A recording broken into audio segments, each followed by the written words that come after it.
Happy Mushoku Sundays, everybody. Episode 11 of Mushoku Tensei Season 2 has just released, and really fantastic episode. Kind of portrayed everything that was really in this segment of the volume itself, with a couple little snippets there and here and there. I honestly was really kind of a little disappointed in a lack of the first sign to Rudeus who Fitz was, but it's understandable because, unfortunately, in Season 1, they skipped it. There was a certain sign about Sylphie that he recognized, but again, if it wasn't established in the anime, it doesn't make sense to the anime fans, so they just kind of skipped over it.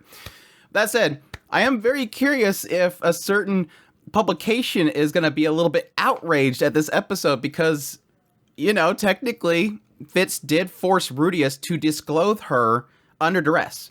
Like, she literally forced him to strip her down, which is technically harassment of the S-type that I can't say on YouTube. But, you know, it's different. This is different because it's a female character. She wants it, and thus nobody's going to be outraged. But we'll see. We'll see. We'll see if they can get around that hypocrisy. I don't mind it. I'm just saying, if you go by their typical routes, that would be offensive, but it is what it is. But yes, like I said, great episode. Let's dive into it. As per usual, this is perspective of somebody that has read the novel series past this point, past pretty much what Season 2 is going to cover. I'm not going to get into spoilers beyond what the actual anime is covering in the novel itself, and give you a perspective of things that they unfortunately skipped. So let's dive into it. Opening up the episode, we immediately pretty much skip a little segment. Rudeus does have an encounter with Fitz since the whole ordeal at the library, and that's when he goes to Nanahoshi for their typical experiments, and he runs into Fitz out there. Now, what's kind of funny about this whole thing, and why it kind of is a little bit of a that it skipped, is the fact that this is the point in which Rudeus is sort of wondering if Ariel is keeping an eye on him.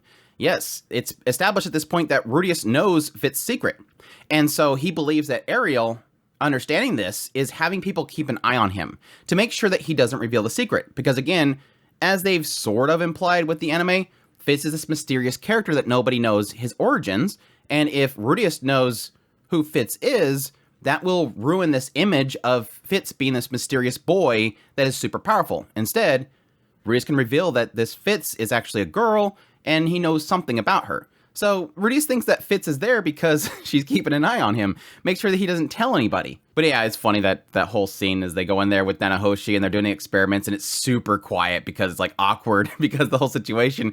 And Nanahoshi at some point just clicks her tongue and is like, all right, what the hell happened? Did you guys get in a fight or something like that? Whatever happened with you guys, I don't want to be involved. Don't drag me into your little thing.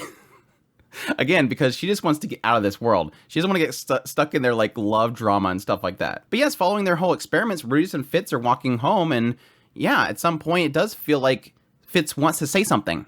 He knows that she wants to say something, but yet she squeezes her fist to her chest and just pretty much says, no, never mind. It's nothing. It was like a brief moment there where it did feel like she was going to say something to him. But yes, that's when Rudeus runs into Luke, which Luke is sent there in order to really figure out what Rudeus is going to do with this information. Rudeus now knows that Fitz is a girl and wants to know if he's going to use that information. What is he going to do next? Which he pretty much tells Luke, look, I know I am of the Boreas Ray Rat family, but I'm not involved with that stuff. There's a sense here that because Rudeus is a part of the Grey Rat family, that he has some sort of political pulls. He's part of this game that the nobles are playing, and thus, yes, he can technically use that information to hurt Ariel's quest to gain the crown.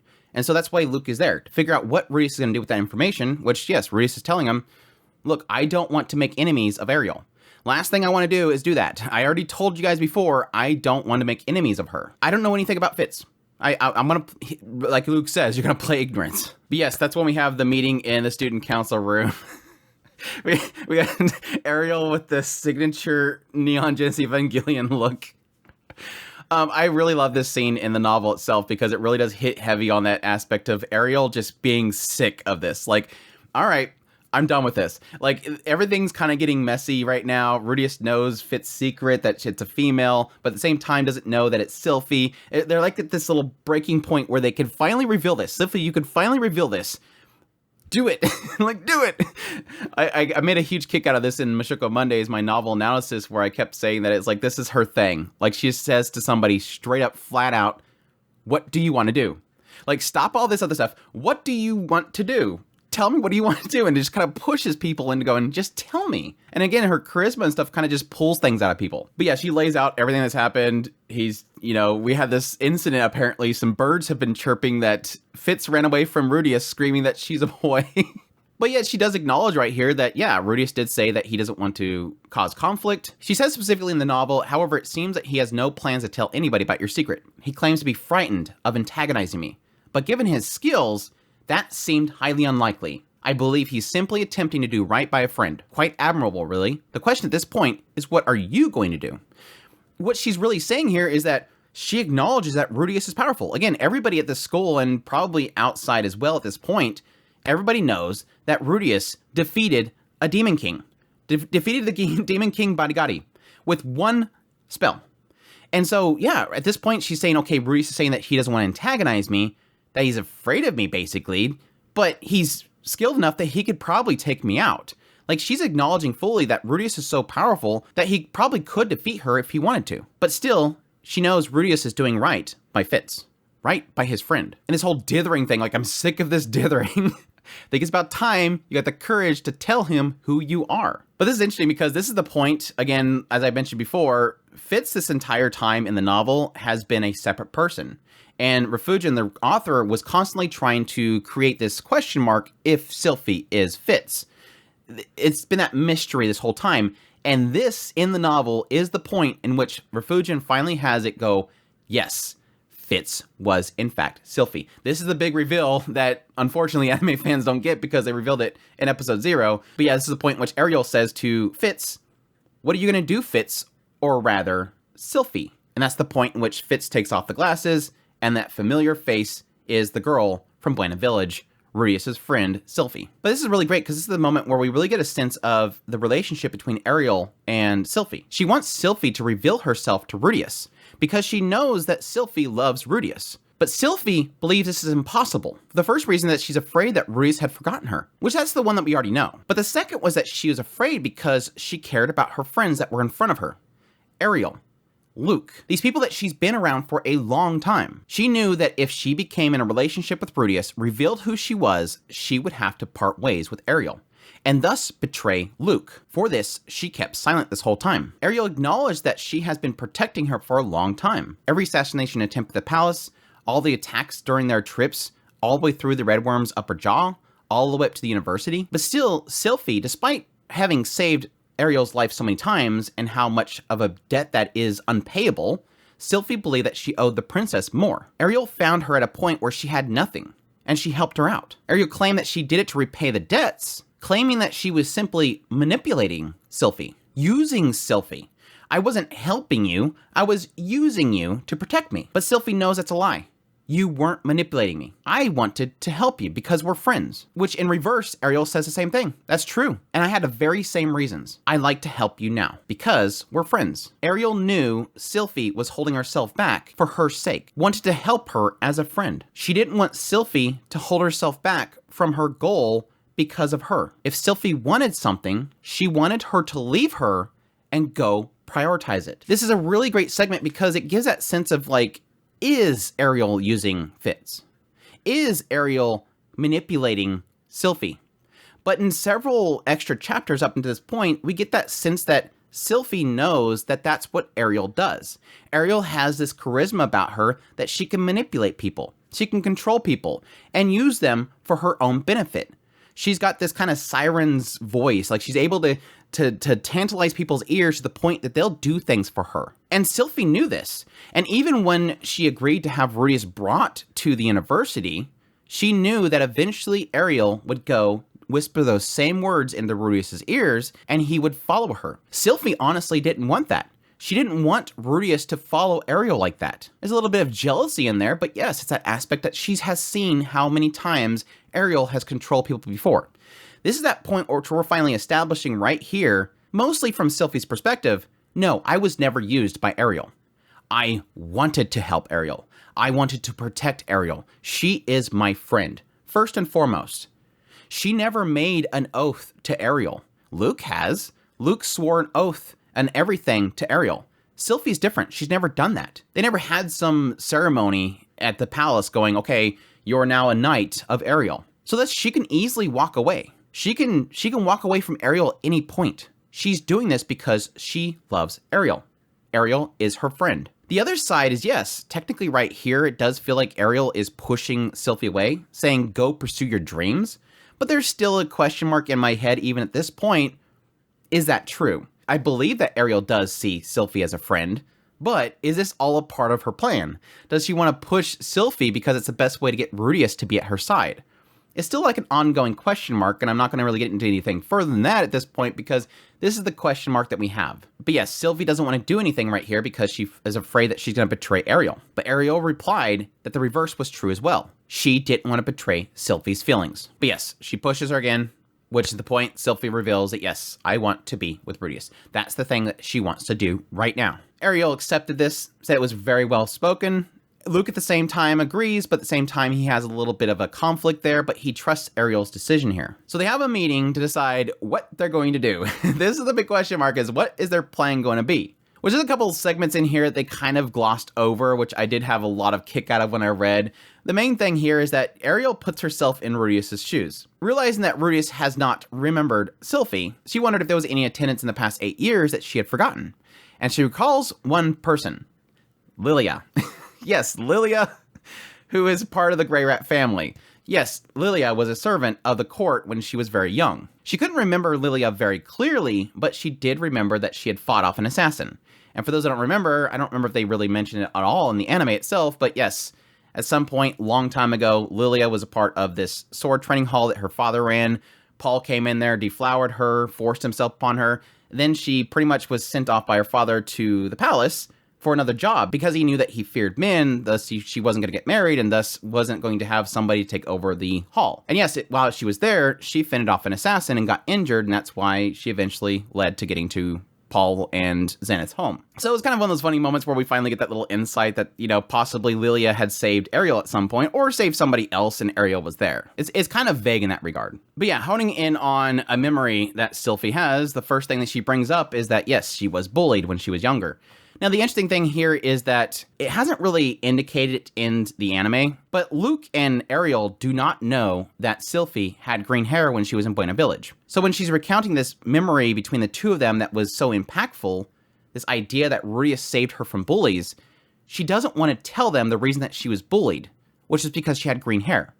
Kids feared green hair, and thus they attacked her because of her green hair. It signifies demons. It signifies the Superds, this tribe of killers. Sylphie had never told them that she originally had green hair because when she arrived to Ariel, she had white hair. And she was afraid that if Ariel knew that she had green hair, she might look at her differently, might even fear her. So she's never told Ariel or Luke, which is, again, another reason why it doesn't make sense to Ariel and Luke why Rudeus hasn't figured out who Sylphie is, because Rudeus doesn't know that her hair changed. Still, despite Ariel not knowing that, she is a little puzzled by the fact that, you know, Sylphie has unique skills here. Silent casting and everything, why wouldn't Rudeus pick up on that? But she does realize that, yes, there's a reason why Rudeus would not pick up on this hint. She knew Rudeus had a tendency towards self-deprecation, instinctively believing that anything he could do was easy for someone else to imitate. Secondly, since his run-in with Rajerd, Kishirika, Orsted, and Bodigadi, he's had the impression that this world was full of people stronger than him. He assumed that there was plenty of silent spellcasters. Finally, Rudeus would assume someone guarding Ariel would be skilled. So Ariel's thinking this all the way through. She realizes that there's probably a reason why Rudeus is overlooking this, even though it seems like it's obvious to everybody else. This is just how he is. Her information network around Rudeus is insane, so she's got a lot of information around him. But yeah, and the idea of the whole bullies and creating a scenario where what they're really trying to do is trigger this relapse of his memories. If we can recreate the scenario, Rudeus will act out the scenario and then go, oh, click, I kind of remember the scenario. So yeah, they were talking about bringing a bunch of ruffians in to attack Sylphie and have Rudeus save him, but they were like, no, Sylphie would easily dispatch them, so that wouldn't work. She's like, well, then I can pretty much, I know that Thunderbolt is in town, so I can bring in a bunch of adventurers to attack them. But then she's like, but Rudeus probably knows them better than I do, so it probably wouldn't work either.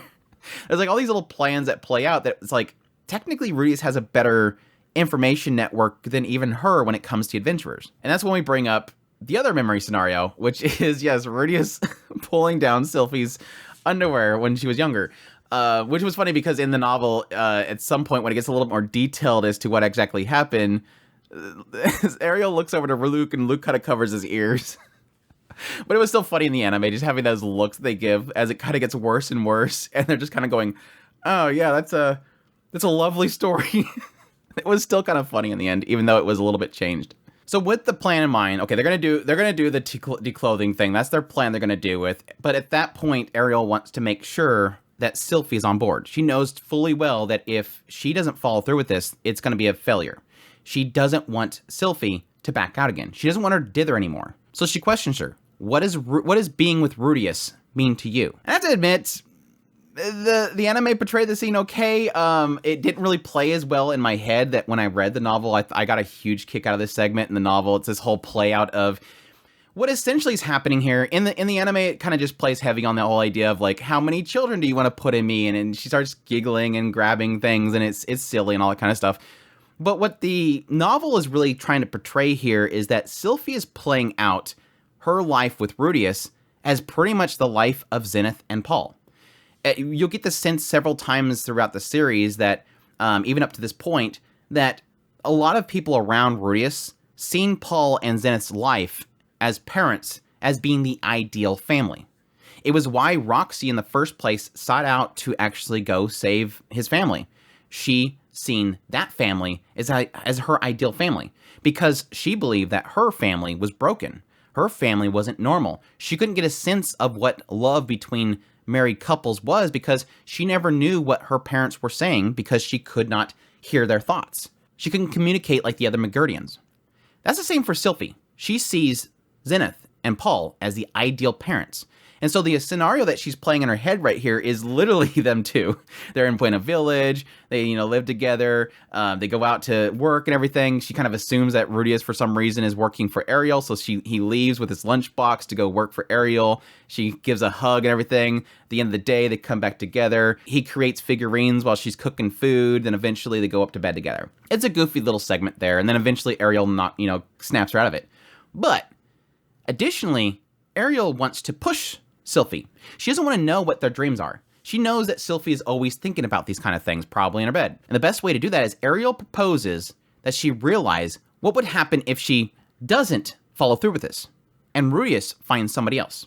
So she asks Sylphie, now imagine that fantasy, but there's another person there. So that's the point which Sylphie realizes all this stuff, but she's living next door to Rudeus, and she's looking out the window to see Nanahoshi in her place, and Rudeus, and they're together. And as they look over to her, smirking, she closes the curtains. So it's like she's just peeking out this window and sees Rudeus all happy and giggling with Nanahoshi instead. Again, that's the point which it hits for her. I have to do something. I'm going to lose Rudeus if I don't do something. And yes, additionally, Ariel says, if you fail at this, if you back out, I will forbid you from seeing Rudeus. It's not that I think that she would. I don't think that Ariel would say, oh, well, you failed, so you're forbidden.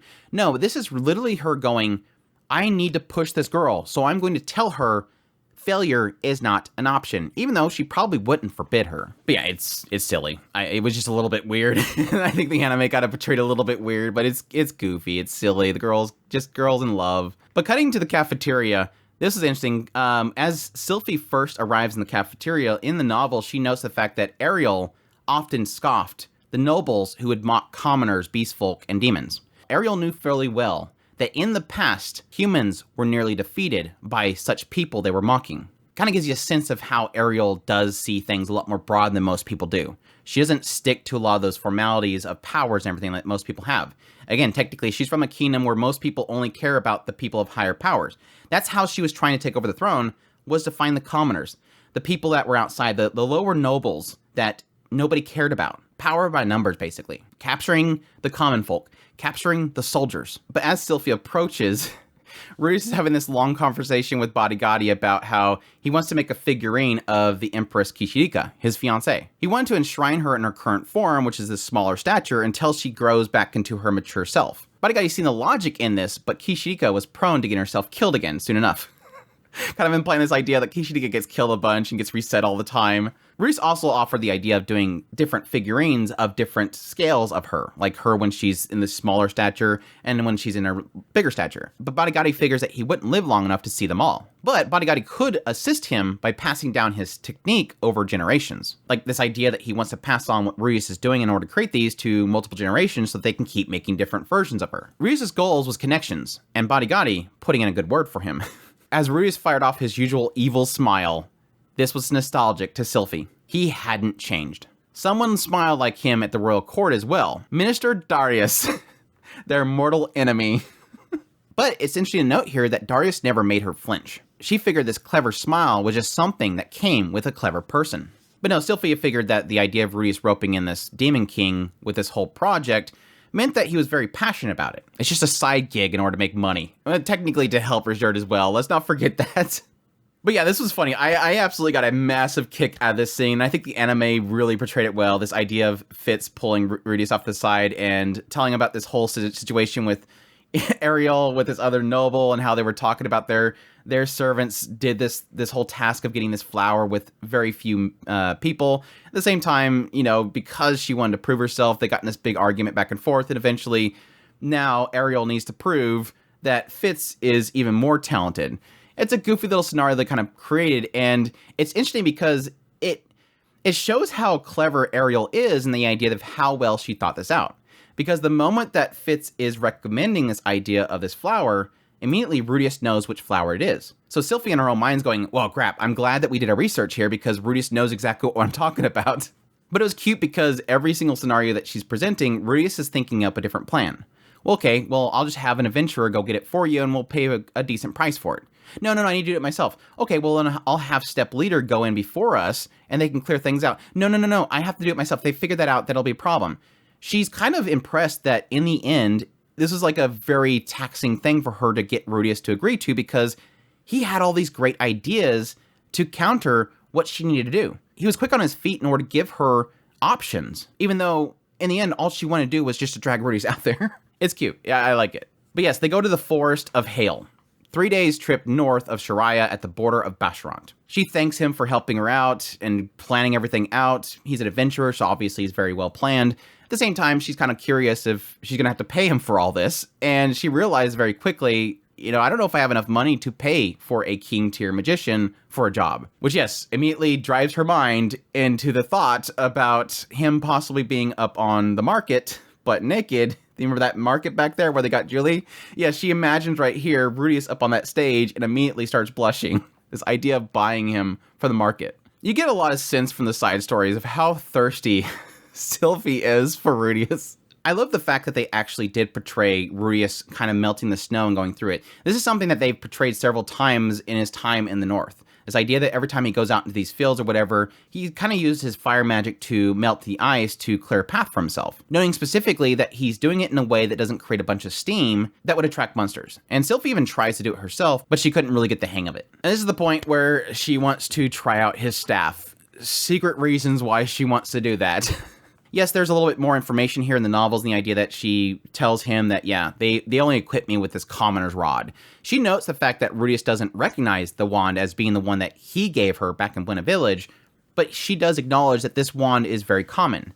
As I've stated in several videos before, there is this idea that the wand itself is the same type that was given to him from Roxy. It's just a common thing for those that are teaching somebody magic to give it to them as sort of a gift. It's just a simple rod that has a gem at the end of it. But yes, after some thickness jokes of the staff, Rudeus kind of starts to talk about how, yes, it was given to him probably so that something that he can use for several years into the future. Sylphie notes the fact that Rudeus looks a little bit conflicted right now. He looks sad when he's talking about this. She knows that, yes, there was this girl that he was apparently tutoring, which was a very violent girl, but it seemed like it was something that he didn't want to talk about. It was painful memories that he was dredging up. But yes, she puts her plan into work, which is to activate this ring. The ring is a special magic ring that whenever you basically speak this secret word, it will then change colors to not only it, but its pair. So this basically signals to Ariel, who's outside the forest with 2 advanced tier water mages, to create these clouds. The thing that they didn't realize was that, yes, technically Rudeus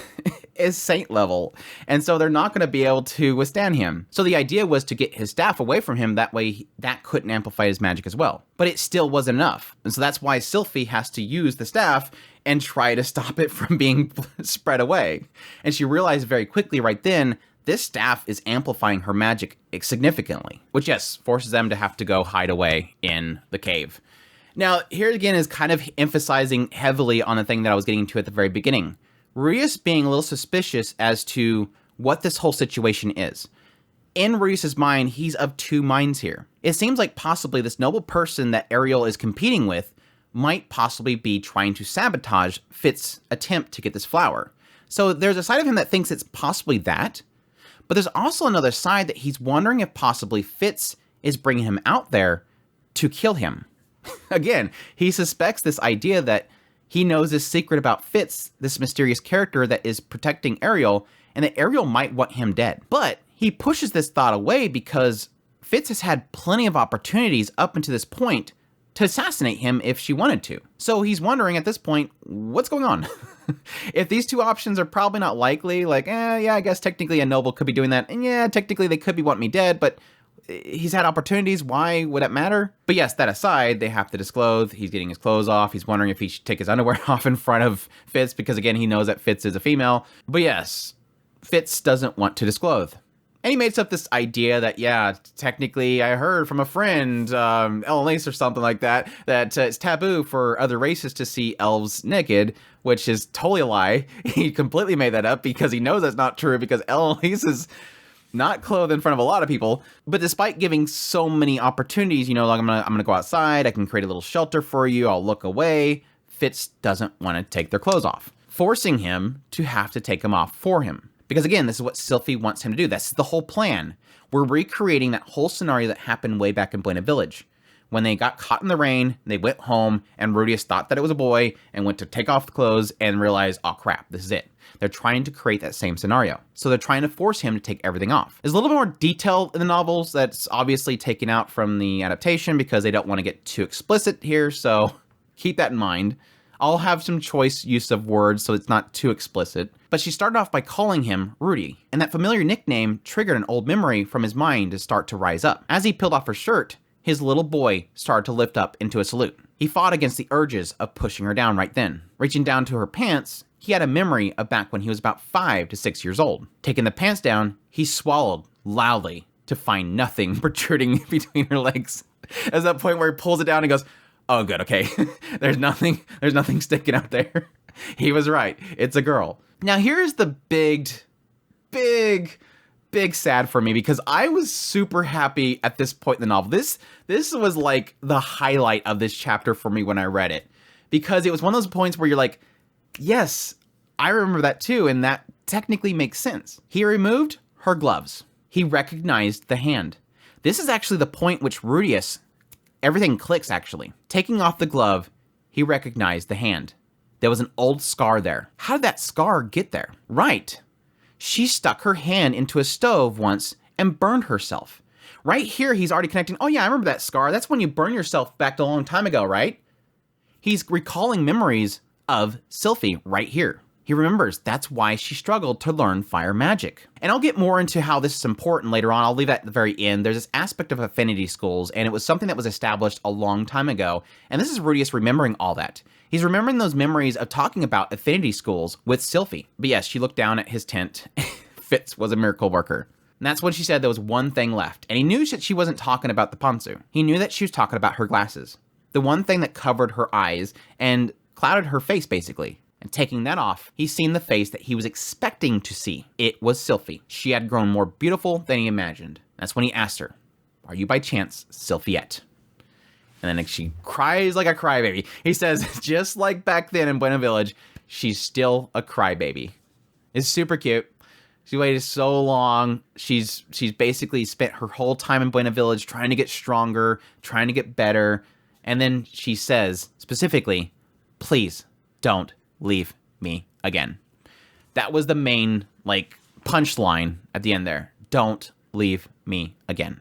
Yeah, super cute. I kind of imagine this is the point which the anime was going to stop. Like, my theories was that this episode would probably cover to the point where, actually a little bit shortly after this, which people will know is like the scene change. I thought that was going to be probably the point which this episode ended, but this is a fine ending point. It leaves on a really good note, and I'm sure the next episode will probably have plenty of really fantastic stuff in it as well.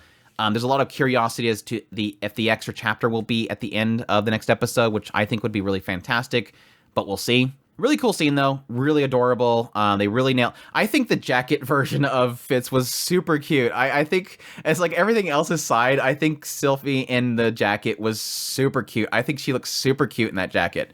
I actually don't really necessarily care much for her in the boys' uniform. It's never been a style that I've been really kind of into. But I think her in the jacket kind of just accented her quite a bit. I have a thing for fluffy big jackets on cute girls, so it worked for me. But yeah, she was super cute. Love that reaction. I think the best part of that whole scene was that reaction point where he finally calls her Sylphiette, and it hits her that, oh, he does remember me. All that. Again, technically, keep in mind, this has been technically over half a year that she's constantly been wondering, can I say who I am? She's been terrified that he wouldn't recognize her. So that's why she's been this whole time keeping her identity from being revealed to him, not saying who she is. And it's kind of that sad aspect because, yes, that's that anxiety that's been building up to her, on top of the fact that she's been separated from him for so long. It's compounding on itself. So this is that big, massive relief point for her as a character. This hit her so hard. That's why she's bawling her eyes out. It's super cute, super good. Like I said earlier, the Affinity School stuff is technically something that was skipped in the first season anime adaptation. Essentially what happens is that back in Buena Village, when Rudeus is first teaching Sylphie magic, Sylphie wasn't good at fire, but she was good at water magic. Rudeus mentioned the fact that Roxy had taught him about affinity schools and opposition schools. As the name suggests, some people have an affinity towards a certain school of magic, while other schools inherently gave them trouble. Once he asked Sylph, which at the time, again, Rudeus thought that it was a boy, once he asked Sylph if he was afraid of fire, he shook his head and said he wasn't, but he showed him his palm, where he had a burn scar. When he was about 3 years old, he had grabbed a metal skewer set over the hearth while his parents weren't looking. He claimed that he wasn't scared anymore, but Rudeus figured that he still had an instinctual fear. Experiences like this had an impact on what became one's opposition schools. With dwarves, for instance, water was a very common opposition school. Dwarves lived close to the mountains and spent their childhoods playing in the dirt before following their parents' footsteps by learning blacksmithing or mining and the like, which made them naturally more adept to earth and fire. Up in the mountains, there was also the risk of geysers suddenly erupting and causing steam burns, or heavy rains drowning people in floods. So it was easy for water to become an opposition school. So yes, there wasn't a direct relationship between magic and what race you were. It was more of an environmental thing. Incidentally, Rudeus didn't have any opposition schools himself, due to his comfortable upbringing. So this idea that as you're growing up it would assume probably in your infancy, your younger years, anything that possibly could probably cause this sort of internal fear of something is going to make it difficult for you to learn that magic. It's probably this idea that I can't really create a fire in my hand because all I can think about is it burns me again. It's a really cool concept, and again, I absolutely love that in the novel when he brings that up. He takes the glove off. There's a burn mark in there. How did she get that? Oh, I remember when she got that. She burnt her hand when she was younger. He already right here it's a really cool way of showing how those memories are kind of connecting. It's not that he immediately goes, oh, you're Sylphie. No, he goes, oh, I remember this hand. Oh yeah, I remember how you got that mark. It's connecting it very gradually. Refugin, the way that he kind of presented this whole thing was really clever. I really loved it. So yeah. Anyhow, cool episode. I hope you guys enjoyed my run-through analysis of this episode. Again, it was pretty much really well, faithfully adapted. Just a couple little snippets here and there that are really interesting, but I hope you guys enjoyed my run-through and my skip content analysis and all that kind of stuff. As per usual, I greatly appreciate you guys' support. If you're new to the channel, make sure to that subscribe button to get on my content. I do news, reviews, first impressions, top list. If it's anime, it's pretty much here. I have a couple of skip content related videos that I have kind of putting together right now. One I want to do is the true story of Eris, pretty much going over the very, very important skipped segment that was in the first season anime that they completely skipped. Gives you a little more insight into who Eris is as a character. I thought that'd be fun because I think some people that have been watching the anime, they may have missed that flame-haired tsundere that's very violent and want to know a little more insight into why she is the way she is. Additionally, I have one that's sort of a small controversy around the last episode that I thought would be fun to talk about. But yeah, definitely appreciate you guys' support as always. If you want to support this content and you like this content and you want to support the channel more, I have a Patreon link, tips link, super thanks, membership button down below. Click that like button. You can leave a comment. I greatly appreciate everybody's support. Until the finale next week, y'all take care.